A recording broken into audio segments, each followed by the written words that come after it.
தமிழகத்தை வளர்ச்சி பாதையில் நோக்கி அழைத்துச் செல்வதற்கான பல்வேறு திட்டங்களை, மக்கள் நல திட்டங்களை, வறுமையை ஒழிக்கிற சமூக நல திட்டங்களை எல்லாம் பொன்மனச்செம்மல் புரட்சித் தலைவர் எம்ஜிஆர் அவர்கள் கொண்டு வந்திருக்கிறார்கள் என்று சிலாகித்து பேசிய நிலையெல்லாம் கூட இருக்கு. இந்த நிர்வாகத்தை தெரிந்து கொள்வதை விடவும் இந்த மக்களுக்கு என்ன தேவை, இந்த மாநிலத்தின் வளர்ச்சிக்கு என்ன தேவை என்பது எனக்கு தெரியும். மக்களுடைய பசியை உணர்ந்தவர், அவருடைய பசியை போக்குவதற்கு இந்த திட்டங்களை தீட்ட வேண்டும் எனக்கு தெரியும். அவருடைய ஆட்சி காலத்தில் மக்களுடைய மேம்பாடு, இந்த மாநிலத்தினுடைய வளர்ச்சி என்பதுதான் மிக பிரதானமாக இருந்தது. மக்கள் என்று நான் குறிப்பிடுகிறது ஏழை எளிய சாதாரண நடித்த மக்கள், உழைக்கும் மக்கள். மாநிலத்தின் எல்லா பிரிவினருக்கும் ஒரு சமமான வளர்ச்சி இருக்க வேண்டும் என்பதிலே நடுத்தர மக்கள், உயர்தர மக்கள் எல்லாருக்கும் ஒரு சமமான வளர்ச்சியை கொண்டு செல்ல வேண்டும் என்பதிலும் அவர் ஒரு தீவிர கவனத்தில் ஈடுபாட்டோடு இருந்தார்.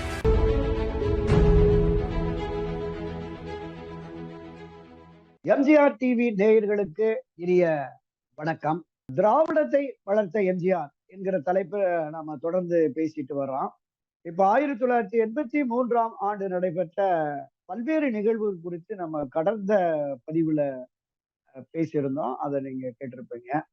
இப்ப அந்த காலகட்டங்கள் 1977, 80, 80, 84 இந்த காலகட்டங்கள்ல பல்வேறு விமர்சனங்கள் எதிர்க்கட்சியில் இருந்தது. அதாவது தொடக்கத்துல பொன்மனச்செம்மல் புரட்சித் தலைவர் எம்ஜிஆர் அவர்கள் ஆட்சி அதிகாரத்திற்கு வந்த போதே இந்த நடிகனுக்கு நாடாள தெரியுமா, இவருக்கு என்ன தெரியும் அப்படிங்கிற மாதிரி தான் எல்லோருமே ஒரு பரவலா, எல்லோரும் இல்ல, திராவிட முன்னேற்ற கழகத்தை சார்ந்தவர்களும் அவர்களோடு அணி சேர்ந்திருக்கிற சில அரசியல் கட்சிகளும் விமர்சனம் பண்ணியிருந்தன. ஆனால் அதிகாரிகளும் கூட அவங்களுக்கு அந்த மனநிலை இருந்தது. ஒரு திரைப்பட நடிகர் தானே, இவருக்கு என்ன பெரிய அளவுல நிர்வாகம் தெரியும் அப்படிங்கிற மாதிரி எல்லாம் கூட நினைச்சிட்டு இருந்தாங்க. ஆனால் அவை அத்தனையையும் முறியடித்தவர் தான் பொன்மனச்செம்மல் புரட்சித் தலைவர் எம்ஜிஆர் அவர்கள். அவருடைய நிர்வாக திறனை பலரும் பலபட பாராட்டி இருக்கிறார்கள். மிகப்பெரிய அளவுல அறிவுஜீவிகள் என்று தங்களை கருதி கொள்ளுகிறவர்கள் கூட இத்தனை, அதாவது தமிழகத்தை வளர்ச்சி பாதையில் நோக்கி அழைத்து செல்வதற்கான பல்வேறு திட்டங்களை, மக்கள் நல திட்டங்களை, வறுமையை ஒழிக்கிற சமூக நல திட்டங்களை எல்லாம் பொன்மனச்செம்மல் புரட்சித் தலைவர் எம்ஜிஆர் அவர்கள் கொண்டு வந்திருக்கிறார்கள் என்று சிலாகித்து பேசிய நிலையெல்லாம் கூட இருக்கு. கடந்த ஒரு 2-3 பதிவுகள்ல கூட நான் சொல்லியிருக்கிறேன்னு நினைக்கிறேன். உங்களுக்கு என்ன தெரியும் நிர்வாகத்தை பற்றி என்று திமுக தலைவர் கருணாநிதி சொன்ன பொழுது, நிர்வாகத்தை கவனித்துக் கொள்வதற்கு நிறைய அதிகாரிகள் இருக்கிறாங்க, நிர்வாகத்தை பற்றி நாங்கள் கற்றுக்கொள்வதற்கு நிறைய வாய்ப்புகள் இருக்கிறது, இந்த நிர்வாகத்தை தெரிந்து கொள்வதை விடவும் இந்த மக்களுக்கு என்ன தேவை, இந்த மாநிலத்தின் வளர்ச்சிக்கு என்ன தேவை என்பது எனக்கு தெரியும். மக்களுடைய பசியை உணர்ந்தவன், அவருடைய பசியை போக்குவதற்கு என்ன திட்டங்களை தீட்ட வேண்டும் எனக்கு தெரியும் என்றெல்லாம் அவர் சொல்லியிருந்தாரு. அதன் பிறகு அவருடைய அந்த 77, 80 ஆட்சி காலம் என்பது உண்மையிலேயே இந்திய அளவில் பாராட்டப்படக்கூடிய, எந்தவித லஞ்ச ஊழல் குற்றச்சாட்டுக்கு இடமளிக்காத வகையில் தன்னுடைய கட்சிக்காரர்களே, அமைச்சர்களும் சரி, சட்டமன்ற உறுப்பினர்கள், நாடாளுமன்ற உறுப்பினர், கட்சியின் நிர்வாகிகளும் யாருமே எந்த தவறும் செய்யக்கூடாது என்பதில் மிக உறுதியாக இருந்தார். அந்த அந்த உறுதியை கடைசி வரைக்கும் பின்பற்றி இருந்தார். அதாவது அவருடைய ஆட்சி காலத்தில் மக்களுடைய மேம்பாடு, இந்த மாநிலத்தினுடைய வளர்ச்சி என்பதுதான் மிக பிரதானமாக இருந்தது. மக்கள் என்று நான் குறிப்பிடுகிறது ஏழை எளிய சாதாரண நலிந்த மக்கள், உழைக்கும் மக்கள், அவர்களுடைய உயர்வுக்கு பாடுபட வேண்டும் என்பதுதான் பொன்மனச்செம்மல் புரட்சித் தலைவர் எம்ஜிஆருடைய எண்ணமாகவும் இருந்தது. அதை தாண்டி மாநிலத்தின் எல்லா பிரிவினருக்குமே ஒரு சமமான வளர்ச்சி இருக்க வேண்டும் என்பதிலே நடுத்தர மக்கள், உயர்தர மக்கள் எல்லாருக்கும் ஒரு சமமான வளர்ச்சியை கொண்டு செல்ல வேண்டும் என்பதிலும் அவர் பொன்மனச்செம்மல் ஒரு தீவிர கவனத்துல ஈடுபாட்டோடு இருந்தார். 1977, 82 வரைக்கும் அந்த ஆட்சி நடைபெற்றிருக்க வேண்டும். துரதிருஷ்டவசமாக 1980ஆம் ஆண்டு ஆட்சி கலைக்கப்பட்டது. எந்த காரணமும் இல்லாமல் நாடாளுமன்ற தேர்தலிலே அண்ணா திராவிட முன்னேற்ற கழகம் தோல்வியை சந்தித்தது என்ற ஒரே காரணத்திற்காக தேவையற்ற பல குற்றச்சாட்டுகளை, ஒரு சில பொய்களை எல்லாமே அவர்கள் இட்டுக்கட்டி சொல்லி கவர்னரிடம் போய் ஒரு மனுவை கொடுத்துட்டு ஆட்சியை கலைத்து விட்டார்கள். அந்த ஆட்சி கலைத்து 5 மாதத்திலே, ஒரு 4, 5 மாதத்திலே நாடாளுமன்ற சட்டப்பேரவை பொதுத் தேர்தல் வந்தபோது பொன்மனச்செம்மல் ஒரே வார்த்தை தான், நான் என்ன தவறு செய்தேன், இதுதான் மக்கள்கிட்ட போய் சொன்னார்.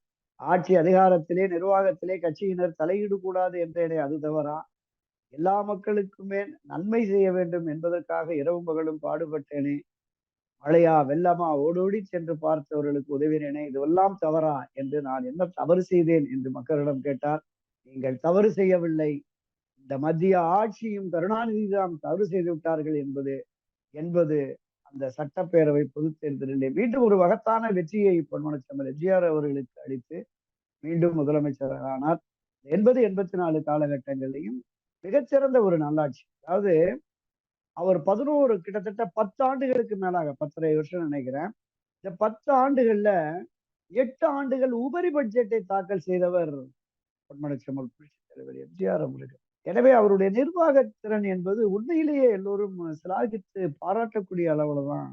ஒரு கோப்பு வருகிறது என்றால் அதனுடைய அதனால் எந்த பிரிவினருக்கு பலன், இந்த மாநிலத்திற்கு என்ன பலன் என்றுதான் யோசிப்பாரே தவிர, இந்த கோப்பிலே கையெழுத்து போட்டால் நமக்கு எவ்வளவு கிடைக்கும் என்கிற அந்த குறுகிய எண்ணம் ஒருபோதும் பொன்மனச்செம்மல் புரட்சித் தலைவர் எம்ஜிஆர் அவர்களுக்கு இருந்ததே இல்லை. இந்த கோப்பு கையெழுத்து என்ற உடனே மறைந்த முன்னாள் முதலமைச்சர் திரு கருணாநிதி அவர்களை பற்றி அந்த காலகட்டங்களிலே இருந்தவர்கள் வாய்வழி தகவல்களாக ஒரு தகவலை சொல்லுவார்கள்.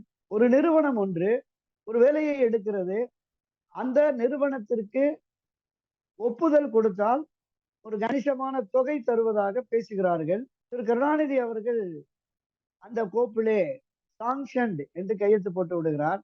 ஒரு வார காலம் ஆகிறது. ஒப்புக்கொண்டபடி அந்த முன்பண தொகை வந்து விட்டதா என்று கேட்கிறார்.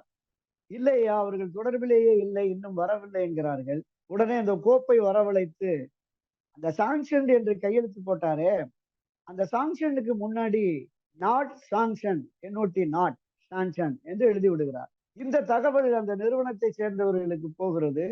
அவர்கள் அடித்து பிடித்து மறுநாள் இந்த கேட்ட தொகையோடு வந்து விடுகிறார்கள். ஐயா, திடீரென இப்படி பணம் புரட்டுவதிலே சிக்கல் ஏற்பட்டு விட்டது, மன்னித்துக் கொள்ளுங்கள், இந்த இந்த அந்த தொகையை போய் செலுத்திடுறாங்க. உடனே அந்தைய முதலமைச்சர் எத்தனை ஒரு சாமர்த்திய சாதுரிய சாகசவாதி என்பதை இந்த தகவல் மூலமா நாம தெரிஞ்சுக்கலாம். மறுபடியும் அந்த கோப்பை வரவழைத்து அந்த NOT நாட் சாங்ஷன் போட்டார்ல, அந்த டி பக்கத்துல ஒரு போட்டு 2 புள்ளி வச்சுட்டார். இந்த நாட் என்பது நோட் என்று ஆகிவிட்டது, குறிப்பு சாங்ஷன். ஒரு அடித்தல் திருத்தல் இல்லாமல் ஒரு கோப்பிலே இப்படி சாதுரியமாக கையெழுத்திட்டு ஆதாயம் தேடியவர் அவர் என்று திமுகவில் இருக்கிற திமுகவிலிருந்து வெளியிலே வந்த சில முக்கிய பிரமுகர்கள் கூட சொன்ன தகவல் தான் இந்த தகவல். அப்படி ஒருபோதும் பொன்மனச்செம்மல் புரட்சித் தலைவர் எம்ஜிஆர் அவர்கள் செய்ததே கிடையாது. அந்த எண்ணமே அவருக்கு இல்லை. மக்கள் மக்கள் மக்கள் தான். அப்போ அதே மாதிரி இந்த கோப்புகளிலே கையெழுத்திடுகிற இந்த விஷயம் என்பது மிக தெளிவாக பொன்மனச்செம்மல் எம்ஜிஆர் அவர்கள் பார்த்துதான் அதுல கையெழுத்திடுவாரு. ஒரு முறை சௌந்தரராஜன் சத்துணவுத்துறை அமைச்சராக இருக்கிறார். அவர் எந்த கோப்பு வந்தாலும் மாண்புமிகு முதலமைச்சர் அவர்களின் பார்வைக்கு, மாண்புமிகு முதலமைச்சர் அவர்களின் முடிவுக்கு, மாண்புமிகு முதலமைச்சர் அவர்களுக்கான அப்படிங்கிற மாதிரியே எழுதி எழுதி அனுப்பிச்சுறார். எந்த முடிவும் அவர் எடுக்காமலே இருந்தார். உடனே அந்த 2, 3 கோப்புகளை பார்த்து விட்டு அந்த அமைச்சர் சௌந்தரராஜன், பொன்மனச்செம்மல் புரட்சித் தலைவருடைய திரைப்படங்களிலே நடிகராக கூட அவர் காவல்துறை அதிகாரியாக பெரும்பாலான வேடங்கள் நடித்து வருவார். அவர்தான் சத்துணவுக்கு அமைச்சராக இருந்தவர். உடனே அவரை வரவழைத்து பொன்மனச்செம்மல் எம்ஜிஆர் அவர்கள் சொல்லுகிறார், உங்களை அமைச்சராக நியமித்திருக்கிறது என்பது இந்த நிர்வாகத்தை நீங்கள் திறன்பட நடத்த வேண்டும். என்ன முடிவெடுத்தாலும் அமைச்சர் என்கிற முறையிலே நீங்கள் முடிவெடுக்க வேண்டும். இந்த கோப்புகள்லாம் என்னுடைய பார்வைக்கு வந்துதான் செல்லும். எல்லாவற்றையுமே என்னுடைய பார்வைக்கு, என்னுடைய ஒப்புதலுக்கு, என்னுடைய கையெழுத்துக்கு என்று அனுப்புவதற்கு நீங்கள் ஏன் அமைச்சராக இருக்க வேண்டும்? எனவே இனிமேல் எந்த முடிவானாலும் கலந்து ஆலோசித்து நீங்களே முடிவெடுத்து கையெழுத்திடலாம் என்று அப்படி சுதந்திரமாக அமைச்சரை செயல்பட்டவர் தான், செயல்பட விட்டவர் தான் எம்ஜிஆர் அவர்கள். இந்த கோப்பு விஷயத்துல இன்னொரு ஒரு பெருந்தன்மையான ஒரு சம்பவத்தையும் நான் இப்போ உங்கள்கிட்ட சொல்லிடலான்னு இருக்கேன். அதாவது இந்த அரசு ஊழியர்கள் அவர்களுக்கான பணி வயது வரம்பு 55 வயது இருந்தது. அதை 58ஆக உயர்த்த வேண்டும் என்கிற கோப்பு பொன்மனச்செம்மல் புரட்சி எம்ஜிஆர் அவர்களுக்கு வருகிறது. இது தொடர்பாக ஒரு மசோதா தாக்கலாகி சட்டப்பேரவையிலேயே விவாதம் நடைபெற்றுக் கொண்டது. அதிலே பேசிய அப்போது எதிர்க்கட்சி தலைவராக இருந்த திரு கருணாநிதி அவர்கள், இந்த 58 வயது ஆக்க வேண்டும் என்கிற முடிவை நானே எடுத்திருந்தேன். இது தொடர்பான கோப்பிலே அதற்கு ஒப்புதலும் அளித்திருந்தேன். ஆனால் ஆட்சி மாற்றம் வந்து விட்டதால் அதை அமல்படுத்த முடியவில்லை அப்படிங்கிற தகவலை சொல்லுகிறார். விவாதம் முடிவுற்றது. அன்று மாலை இது தொடர்பாக முன்னாள் முதலமைச்சர் திரு கருணாநிதி, இந்த எதிர்க்கட்சி தலைவர், அந்த கையெழுத்து போட்ட கோப்புகளை எடுத்து வாருங்கள் என்று அப்போதைய முதலமைச்சராக இருந்த பொன்மனச்செம்மல் புரட்சி தலைவர் எம்ஜிஆர் அவர்கள் சொல்லுகிறார்கள். உடனே அந்த கோப்பு வரவழைக்கப்படுகிறது. அதிலே முதலமைச்சராக இருந்த திரு கருணாநிதி அவர்கள், இது தொடர்பாக பின்னர் ஆலோசிக்கலாம் என்று சொல்லிதான் கையெழுத்து. இப்போதைக்கு அவசியம் இல்லை, இது தொடர்பாக பின்னர் ஆலோசிக்கலாம் என்றுதான் கையெழுத்திடுறார். ஆனால் இந்த அரசு ஊழியர்களுடைய ஒட்டுமொத்த ஆதரவையும் தன் பக்கம் திருப்ப வேண்டும் என்பதற்காக இந்த முயற்சியை நான் எடுத்தேன், எம்ஜிஆர் கையெழுத்து போட்டு அமல்படுத்திட்டாருன்னு வெளியில பேசுறதுக்காக இது மாதிரி உண்மைக்கு புறம்பான ஒரு தவறான தகவலை சட்டப்பேரவையிலேயே முதலமைச்சராக இருந்த ஒருவர் சொல்லி இருக்கிறார். உடனே பொன்மனச்செம்மல் அந்த கோப்பை அன்றைய பேரவைத் தலைவரை அழைத்து, ஒரு பிரதான எதிர்க்கட்சி தலைவர், முதலமைச்சராக இருந்தவர், அரசு கோப்பிலே கையெழுத்திட்ட விஷயத்தை கூட மறைத்து இப்படி பேசுகிறாரே என்று தெரிவித்துவிட்டு, தயவு செய்து இந்த விஷயம் என்பது உங்களுக்கும் எனக்கு மட்டுமே தெரியட்டும், இதை சபையிலே அறிவித்து விடாதீர்கள், நானும் சொல்ல மாட்டேன் என்கிறார். எத்தனை ஒரு உச்சபட்சமான நாகரீகம் மிக்கவராக, ஒரு மனிதநேய மிக்க தலைவராக, ஒரு மகானாக பொன்மனச்செம்மல் புரட்சி தலைவர் எம்ஜிஆர் அவர்கள் திகழ்ந்திருக்கிறார் என்பதை இந்த விஷயம் மூலமா நம்ம பார்க்கலாம். ஒரு வாய்ப்பு கிடைத்தால் எதிர்க்கட்சியினரை மட்டம் தட்டுவதற்கு, எதிர்க்கட்சி தலைவனை நீங்கள் தோல் உரித்து காட்டுவதற்கு, அவரை அம்பலப்படுத்துவதற்கு தான் அரசியல்வாதிகள் முயற்சிப்பார்கள். ஆனால் ஒரு வித்தியாசமான அரசியல்வாதியாக பொன்மனச்செம்மல் புரட்சி தலைவர் திகழ்ந்தார் என்பதற்கு இதுவெல்லாம் சான்று. இன்னொரு இந்த கோப்பு விஷயமாவே ஒரு தகவல். மரியாதைக்குரிய பொன்மனச்செம்மல் புரட்சி தலைவர் எம்ஜிஆரிடம் தனி உதவியாளராக இருந்த அண்ணன் திரு மகாலிங்கம் அவர்கள் தான் எழுதிய நூல்ல, ஒரு சரித்திரம் படைத்த மனிதரோடு ஒரு சாமானியன் அப்படின்னு ஒரு நூல் எழுதியிருக்கிறாரு. அதுல பல்வேறு தகவல்களை தெரிவித்திருப்பார். பொன்மனச்செம்மலுடைய அணுகுமுறைகள் எப்படிப்பட்டது, அவர் கட்சியில எப்படி, அவர் கட்சி நிர்வாகிகளோடு எப்படி இருப்பார், ஆட்சி அதிகாரத்தில் எப்படி இருப்பார், அதிகாரிகளை எப்படி அணுகுவார், இது மாதிரி பல சம்பவங்கள், பல தகவல்களை தன்னுடைய நூலில் அவர் அதுல ஒரு சம்பவத்தை, அதாவது மக்கள் நல்வாழ்வுத்துறை மூலமாக ஒரு கோப்பு வருகிறது. மருத்துவத்துறையில் எம்பிபிஎஸ், எஃப்டிஎஸ், பிடிஎஸ் இந்த மாதிரியான மருத்துவத்துறையில் காலி பணியிடங்கள் என்பது அப்ப கிட்டத்தட்ட ஒரு 1500 இடங்கள் என்று கருதுகிறேன். அவ்வளவுதான் இருக்கிறது. ஆனால் கோப்பிலே வருகிற பொழுது ஒரு 100 இடம் அதிகரித்து அந்த விஷயம் வந்திருக்கிறது. உடனே இந்த கோப்பு மக்கள் நல்வாழ்வுத்துறை, நிதித்துறை, இப்படி 3 துறைகளுக்கு போய் 3 ஐஏஎஸ் அதிகாரிகளும் பார்த்து, தலைமைச் செயலருக்கு வந்து தலைமைச் செயலரும் பார்த்து ஒப்புதல் அளித்து விட்டார். இந்த கோப்பு முதலமைச்சருக்கு வந்து அது அமல்படுத்தப்பட வேண்டும். இந்த சூழல்ல பொன்மனச்செம்மலுக்கு கடந்த வாரம் இந்த மக்கள் நல்வாழ்வுத்துறை தொடர்பான அந்த ரெவ்யூ மீட்டிங், ஒரு ஆய்வுக் கூட்டம் நடத்துற போது குறைவான இடங்கள் தானே சொல்லியிருந்தார்கள், 100 இடம் இதில் அதிகரித்திருக்கிறதே, இது எப்படி சரியாக இருக்கும் என்று விசாரிக்கிறார் மக்கள் நல்வாழ்வுத்துறை செயலர். ஆமாம் ஐயா, நீங்கள் சொல்றதுதான் சரியானது. அப்புறம் எப்படி இந்த கோப்புகள் எல்லாம் பார்க்காம போட்டீங்கன்னு சொல்லிட்டு உடனடியாக அந்த அதிகாரிகள் மீது நடவடிக்கை எடுங்கள் என்று கோப்பு. தலைமைச் செயலாளருக்கு ஒரே பதற்றம், பரபரப்பு. ஏனென்றால் தலைமைச் செயலாளரும் இந்த கோப்பிலே கையெழுத்து போட்டிருக்கிறார். இந்த 3 ஐஏஎஸ் அதிகாரிகள் மீது நடவடிக்கை எடுத்தால் தலைமைச் செயலாளரும் நடவடிக்கைக்கு உட்படுவார் என்பதால அடுத்த நாளே நம்முடைய பொன்மனச்செம்மலுடைய தனிச் செயலாளர் மகாலிங்கம் அவர்களை இரவு தலைமைச் செயலாளர் சந்தித்து, ஐயாவிடம் இந்த விஷயத்தை பக்குவமாக நான் சொல்லி, என்னால் அதை சொல்லுவதற்கு கூட தயக்கமாக இருக்கிறது, எனவே நீங்கள் இந்த விஷயத்தை எடுத்து சொல்லி இதை எப்படியாவது அது இந்த நடவடிக்கையிலிருந்து காப்பாற்ற வேண்டும் என்கிற மாதிரி சொல்லியிருக்கிறார். உடனே பொன்மனச்செம்மல் இரவு உணவு அருந்திவிட்டு ஓய்வாக இருக்கிற பொழுது தனிச் செயலாளர் மகாலிங்கம் அவர்கள் சென்று பொன்மனச்செம்மலிடம் இந்த கோப்பு தொடர்பான விஷயத்தை சொல்லுகிறார். ஐயா, தவறுதலாக டைப்பிங் மிஸ்டேக் எரர் ஆயிடுச்சு, அதை கவனிக்காம அதிகாரிகளும் தலைமைச் செயலாளர் உட்பட எல்லோருமே கையெழுத்து. எனவே இதுல தொடர்புடைய அதிகாரிகளை நடவடிக்கை எடுத்தால் தலைமைச் செயலாளர் மீதும் நடவடிக்கை எடுக்க வேண்டிய சூழல் வருவதால் தயவு செய்து இது வேண்டாம் அவர்கள் இது குறித்து அந்த நடவடிக்கை வேண்டாம் என்று முடிவெடுத்து விட்டு அதிகாரிகளை அழைத்து இந்த எச்சரிக்கையோடும் கவனத்தோடும் செயல்படுங்கள் என்று அறிவுறுத்தி இருக்கிறார். நடிகன் நாடாள முடியுமா, ஒரு திரைப்பட நடிகனுக்கு என்ன நிர்வாகம் தெரியும் என்றெல்லாம் பேசியவர்கள் மத்தியிலே இந்த சம்பவங்கள் என்பது உண்மையிலேயே அவர்களை வியப்படைய செய்தது. அதிகாரிகளையும் மற்றவர்களையும் வியப்படைய 77-80 காலகட்டங்களிலே ஓராண்டு 2 ஆண்டு அந்த தயக்கமும் அவர்களுடைய அலட்சிய மனப்பான்மையும் இருந்தது. ஆனால் பொன்மனச்செம்மலுடைய அணுகுமுறைகளை பார்க்க பார்க்க அனைத்து IAS IPS அதிகாரிகளும் இவர் ஒரு மிகச்சிறந்த நிர்வாகி, மனிதநேயம் மிக்க நிர்வாகி என்று ஒப்புக்கொண்டார்கள்.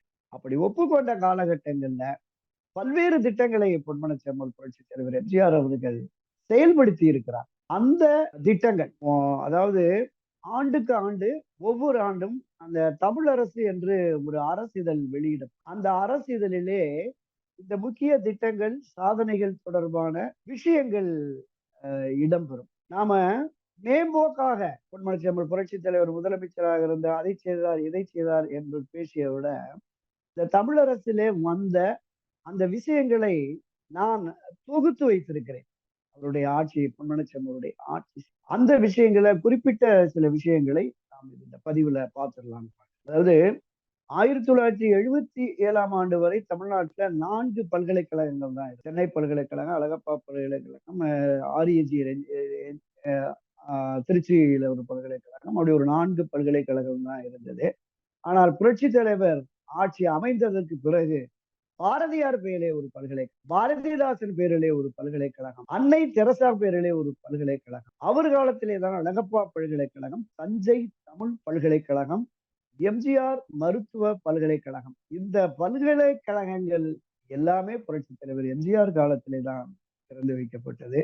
அப்ப கிட்டத்தட்ட 7 பல்கலைக்கழகங்கள்.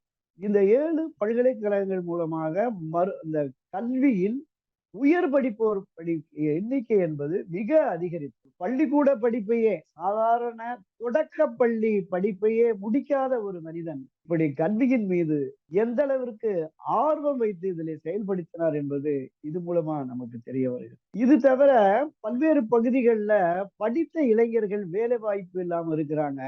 எனவே அவர்களுக்கெல்லாம் பாலிடெக்னிக்கல் தொடங்க வேண்டும். சட்டப்பேரவை உறுப்பினர்கள் ஒவ்வொருத்தருமே சட்டசபையில பேசுற போது எங்களுடைய தொகுதிக்கு பாலிடெக்னிக் வேணும். அந்த காலகட்டத்திலே மரியாதைக்குரிய முன்னாள் நாடாளுமன்ற உறுப்பினராகவும் முன்னாள் சட்டமன்ற உறுப்பினராகவும் இருந்த மரியாதைக்குரிய சகோதரர் KC பழனிசாமி அவர்கள் கூட சட்டப்பேரவை உறுப்பினர்களாக 80களிலே பணியாற்றிய பொழுது இந்த கோரிக்கைகளை எல்லாம் அவருமே வைத்து பல்கலைக்கழகங்கள் வேண்டும் எங்கள் பகுதிக்கு, எங்கள் தொகுதியில மாணவர்கள் நிறைய பள்ளி படிப்பு முடித்து கல்லூரி படிப்புக்கு செல்ல முடியாத நிலை இருக்கிறது, அவர்களுக்கு ஒரு தொழில் கல்வி வேண்டும் என்கிற அடிப்படையில இந்த பாலிடெக்னிக்கள் வேண்டும் என்கிற கோரிக்கையை ஏற்று தாலுகாக்கள் தோறும் பாலிடெக்னிக்கள் தொடங்க வேண்டும் என்று அறிவித்தார். அன்றைய தினம் பொன்மனச்செம்மல் புரட்சி தலைவர் MGR அவர்கள் அறிவித்து செயல்படுத்திய அந்த பாலிடெக்னிக்கில் தொழிற்கல்வி பெற்றவர்கள் இன்று தமிழகம் மட்டுமல்ல இந்தியாவின் பிற மாநிலங்களிலும் வெளிநாடுகளிலுமே நல்ல நிலையில் பணியாற்றி வருகிறார். இந்த 80கள் காலகட்டங்கள்ல சத்துணவு சாப்பிட்டு அரசு பள்ளிகளில், மாநகராட்சி பள்ளிகளில், சாதாரண கிராமத்தில் உள்ள தொடக்க பள்ளிகளில் கல்வி பயின்று அவர்கள் பாலிடெக்னிக்கில் சேர்ந்து படித்து இன்று மிக உயர்ந்த நிலைக்கு இருக்கிறார்கள். அவர்கள் எல்லோரும் கூட இப்போதும் 60, 50, 60 வயது கடந்தவர்கள். அந்த பொன்மனச்செம்மலுடைய ஆட்சி சிறப்புகளை நம்மிடம் பேசுவதை நம்ம நிச்சயமா அதாவது பொன்மனச்செம்மல் காலத்துல தான். அது வரைக்கும் 11 ஆண்டுகள் SSLC என்பது 11 ஆண்டுகள் இருக்கும். 11வது ஆண்டு படிப்பை முடித்த உடனே அப்படியே PUC கல்லூரிகள்ல போய் புகுமுக வகுப்புன்னு தமிழ்ல சொல்லுவாங்க. அந்த PUCல போய் சேர்ந்து அப்புறம் தான் பட்டங்கள் BA, BSc, BCom அப்படின்னு பட்டப்படிப்புல சேர்ற நிலை இருக்கு. இதை இந்த +2 பாடத்திட்டம் 1979, 80 காலகட்டங்கள் என்று கருதுகிறேன். அப்போ அந்த பிளஸ் டூ பாடத்திட்டத்தை, அதாவது 10ஆம் வகுப்பு வரையோடு உயர்நிலை பள்ளி அது முடிஞ்சிருது. 11, 12 இது ஹையர் எஜுகேஷன், அதாவது மேல்நிலை கல்வி என்று கொண்டு வருகிறார். 11ஆம் வகுப்பையும் 12ஆம் வகுப்பையும் மேல்நிலை கல்வி. இந்த மேல்நிலை கல்வி முடிஞ்ச உடனே அப்படியே கல்லூரியில் போய் பட்டப்படிப்பில், இளங்கலை பட்டப்படிப்பில் சேர்ந்து விடலாம். அப்படிப்பட்ட ஒரு நிலையை இந்த பிளஸ் டூங்கிற அந்த பாடத்திட்டத்தை உருவாக்கியதும் பொன்மனச்செம்மல் புரட்சித் தலைவர் எம்ஜிஆர் அவர்கள் தான். அதே மாதிரி பல பள்ளிகள்ல இந்த தொழிற்கல்வி ஆசிரியர்கள் இல்லாம இருந்தது அவருடைய காலகட்டங்கள்ல. அப்ப மாணவர்களுக்கு தொழிற்கல்வியும் அவசியம் என்கிற அடிப்படையில தான் தையல் ஆசிரியர்கள் பயிற்சி வகுப்புகள், பல பள்ளிகள்ல தொழிற்கல்விக்கான ஆசிரியர்கள் எல்லாத்தையுமே அவர் செயல்படுத்தினாரு. அந்த 80கள் காலகட்டங்கள்ல பள்ளிகளுக்கு வர்ற குழந்தைகளின் எண்ணிக்கை குறைந்த பொழுது, எப்படி நம்ம தொடக்க காலத்துல பெருந்தலைவர் காமராஜர் இருந்தபோது பள்ளிகளுக்கு மாணவர் வருகை இல்லை என்று அவர் சத்துணவு மதிய உணவு திட்டத்தை கொண்டு வந்தாரோ, அதுபோல இளம் வயது, சிறு வயது ஏழை எளிய மாணவர்களையும் பள்ளிகளுக்கு வரவழைக்க வேண்டும் என்பதற்காக தான் பள்ளிகளுக்கான அந்த சத்துணவு திட்டத்தை, அதாவது சத்துணவு கூடங்களை அமைத்து அந்த சத்துணவு கூடங்கள்ல 2 வயது குழந்தைகள் உட்பட எல்லோருக்கும் வழங்கிய நிலையில் அதை பள்ளிகளுக்கும் மாற்றி அனைத்து பள்ளிகளிலுமே சத்துணவு திட்டத்தை கொண்டு வந்ததால் ஏராளமான குழந்தைகள் பள்ளிகளுக்கு வர ஆரம்பித்தார்கள்.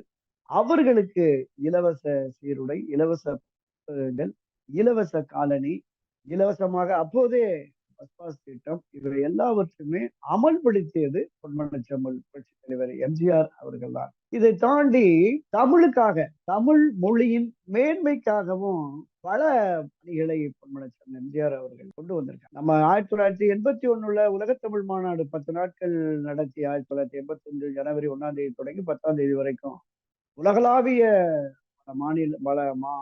பல வெளிநாட்டு தமிழ் பிரதிநிதிகள், பேராசிரியர்கள்லாம் வருகை தந்து இங்க இருக்கிற முக்கிய பிரமுகர்கள், அன்றைய பாரத பிரதமர் திருமதி இந்திரா காந்தி உட்பட பலரும் பங்கேற்ற ஒரு மிகப்பெரிய விழா அந்த உலக தமிழ் 5வது உலக தமிழ். அதுல தமிழ் மொழியின் சிறப்புக்கு, மேன்மைக்கு பல்வேறு விதமான அறிவிப்புகளை செய்து செயல்படுத்தினார். தஞ்சையில் தமிழ் பல்கலைக்கழகம் தொடங்கியது, மதுரையிலேயே தமிழுக்கென்று ஒரு மன்றம் தொடங்கியது, தமிழ் தாய்க்கு சிலை அமைப்பது என்று பல்வேறு விஷயங்களை பண்ணாரு. இதை தாண்டி எழுத்து சீர்திருத்தம், அந்த எழுத்து சீர்திருத்தம் என்பது தந்தை பெரியார் தான். இந்த நை எல்லாம் யானை கொம்பு மாதிரி மேல போகும். அது வரைக்கும் அது இப்ப உள்ள இளம் தலைமுறை எவ்வளவு பேருக்கு தெரியும் தெரியல. ஒரு அந்த காலகட்டத்தில் 80 காலகட்டங்கள்ல பள்ளிகளில் படித்தவர்களுக்கு இது தெரியும். இதை பெரியார் எப்படி எழுதுவார்னா, இப்ப தந்தை ஒரு அந்த தை அந்த 2 சுழி கொம்பு போட்டு தை வரும். அதே மாதிரி அன்னைன்னு வர்ற போது மேலதான் அந்த மாதிரி வரும், மேல யானை கொம்பு மாதிரி. ஏன் இந்த மாறுபாடு? அதனால அந்த அன்னையவும் தந்தை மாதிரியே இரட்டை கொம்பு போட்டு போட்டுறலாம் அப்படிங்கிற மாதிரிதான் தன்னுடைய குடியரசு பத்திரிகையில தந்தை பெரியார் மட்டுமே அதை எழுத்து சீர்திருத்தத்தை அங்கு. ஆனால் பொன்மனச்செம்மல் புரட்சி தலைவர் ஆட்சி அதிகாரத்திற்கு வந்ததுக்கு பிறகு திராவிட இயக்கத்தின் தோற்றுவாயாக, திராவிட இயக்கத்தினுடைய பிதாமகனாக இருக்கிற தந்தை பெரியாருக்கு ஒரு மரியாதை செய்ய வேண்டும் என்பதற்காக இந்த எழுத்து சீர்திருத்தத்தை பொன்மனச்செம்மல் எம்ஜிஆர் அவர்கள் தான் அறிமுகம். அந்த காலகட்டங்கள்ல அதை ஏற்க மறுத்தவர் தான் பெரியாருடைய பல்கலைக்கழகத்திலே படித்தவன் நான் சுயமரியாதை இயக்கத்தின் தந்தை பெரியாரின் கரம் பிடித்து நடந்தவன் நான் என்றெல்லாம் வசனம் பேசித்திருந்த திரு கருணாநிதி அவர்கள் அந்த எழுத்து சீர்திருத்தத்தை ஒப்புக்கொள்ளவே இல்லை. உடைய முரசொலி பத்திரிகையில அப்படித்தான் எழுதிட்டு இருந்தார். கருணாநிதி 3 சுழி நா என்பது நான் போட்டு கீழே வரைக்கும் எழுத்துட்டு வந்துருவாங்க. இந்த 3 சுழி நான் போட்டுட்டு பக்கத்துல துணைக்கால் அந்த போடுற நடைமுறை தான் பெரியார் நடைமுறை. ஆனால் கருணாநிதி கடைசி வரைக்குமே அந்த எழுத்து சீர்திருத்தத்தை ஒப்புக்கொள்ளாமல் தொடக்கத்துல அவர் எப்படி எழுதினாரோ அதே மாதிரிதான் அந்த நான் போட்டு நிதின்னு போடுவார். அவர் முரசொலியிலேயே அப்படிதான் எழுதிட்டு இருந்தாரு. இந்த பாரதியார் பாரதிதாசன் பேரிலே பல்கலைக்கழகங்கள் தொடங்கியது இல்லாம பாரதியாருக்கு 100ஆண்டு விழா, பாரதிதாசன் பேரிலே விருதுகள் வழங்கும் விழா, மதுரையிலே தமிழ் அன்னைக்கு கோயில், தமிழ் புலவர்களுக்கெல்லாம் சிலைகள், செய்குதம்பி பாவலர் அவருடைய நூல் நிலையத்தோடு மணிமண்டபம், பல தமிழறிஞர்களுக்கு மிக முக்கிய தலைவர்களுக்கெல்லாம் நினைவிடங்கள், மணிமண்டபம் அமைத்தது. இப்படி பல்வேறு விதமான சாதனைகள் அவருடைய ஆட்சி காலத்துல பொன்மனச்செம்மல் புரட்சி தலைவர் எம்ஜிஆர் அவர்கள் கொண்டு வந்திருக்கிறார். இன்னைக்கும் கூட திமுக மேடைகள்ல திமுகவினர் பேசுவாங்க, 10 வருஷம் ஆட்சியில் இருந்தாரு எம்ஜிஆர், என்ன செய்தாரு, ஏராளமான நன்மைகள், ஏராளமான திட்டங்கள். அது நீங்க இன்னும் நான் குறிப்பிட்ட அந்த தமிழரசு புத்தகத்துல ஆண்டுதோறும் இந்த சாதனைகள் வந்து தொகுப்புகளாகவே வந்திருக்கிறது. ஆண்டு மலர்லயுமே இது கொண்டு வந்திருக்காங்க. தமிழ்நாடு அரசு வெளியிட்டது. வெறும் அதிமுக வெளியிட்டது இல்ல. இப்படி பல்வேறு பணிகள். இதை தாண்டி இப்ப மொரீசியஸ் உள்ளிட்ட வெளிநாடுகள்ல, இலங்கை உள்ளிட்ட வெளிநாடுகள்ல படிக்கிற தமிழ் குழந்தைகளுக்காக பாட புத்தகங்கள். இங்க ஆசிரியர்களை வைத்து பாடம் நடத்தி, அந்த பாடங்கள் தொடர்பான கேசட்டுகள். அப்ப அந்த விஹெச்எஸ் கேசட்டுன்னு போடுவாங்க. அது எல்லாமே இங்கிருந்து பொன்மனச்செம்மல் புரட்சித் தலைவர் எம்ஜிஆர் அவர்களுடைய ஆட்சி காலத்துல தான் அனுப்பி வைக்கப்பட்டது. அப்புறம் வந்து இலங்கையிலும் கூட மட்டக்களப்புல விபுலானந்த அடிகள் அவருடைய இசை கல்லூரிக்கு தன்னுடைய சொந்த பணத்துல 3,00,000 ரூபாய், நான் சொல்றது 80கள் காலகட்டத்துல, கிட்டத்தட்ட 40, 42 ஆண்டுகளுக்கு முன்பு அந்த தன்னுடைய சொந்த செலவிலேயே ஏறத்தாழ 3,00,000 ரூபாய்ல இசை கருவிகள் வாங்கி கொடுத்திருக்கிறார். அதே மாதிரி யாழ் நூல் நிலையம், அது உலக பிரசித்தி பெற்ற யாழ் நூல் நிலையம். இந்த சிங்கள காடையர்கள் அதுல பல பகுதிகளை அழிச்சிட்டாங்க. ஏராளமான பல லட்சக்கணக்கான நூல்கள் வீணாயிட்டது. அந்த அந்த யாழ் நூல் நிலையத்திற்கு அங்க மறுசீரமைப்பு செய்யப்பட்ட பின்பு தமிழக அரசு சார்பில் ஏராளமான நூல்களை வழங்கி பெருமை சேர்த்தவர் தான் பொன்மனச்செம்மல் எம்ஜிஆர் அவர்கள். அதே மாதிரி டெல்லியிலையும் மகாகவி பாரதனுடைய சிலையை திறந்து வைத்து சிறப்பு செய்தவர் தான் பொன்மனச்செம்மல் புரட்சித் தலைவர் எம்ஜிஆர் அவர்கள். இப்படி அவருடைய ஆட்சி காலத்தில் பல்வேறு வித சாதனைகள் செய்திருக்கிறார். மக்கள் போற்றக்கூடிய அளவிற்கு மகத்தான சாதனையை செய்திருக்கிறார். இந்த சாதனைகளின் நீட்சியை நாம் அடுத்த பதிவில் பார்ப்போம். நன்றி, வணக்கம். இந்த காலத்து இளைஞர்கள் வந்து பழைய விஷயங்களை, இப்போ நம்ம சரித்திரம் படிக்கிற மாதிரி நம்முடைய பழைய நம்ம நாட்டில் நடந்தது, தலைவர்கள் எப்படி எப்படி வந்து ஆட்சி செஞ்சாங்க, என்னென்ன சாதுரியத்தை பயன்படுத்தினாங்க அப்படிங்கிறது இந்த காலத்து இளைஞர்கள் வந்து தெரிந்து கொள்ள வேண்டும் அப்படிங்கிற ஒரு எண்ணத்தில் தான் வந்து எம்ஜிஆரை பற்றிய சில சுவையான தகவல்களை நம்ம சொல்கிறோம்.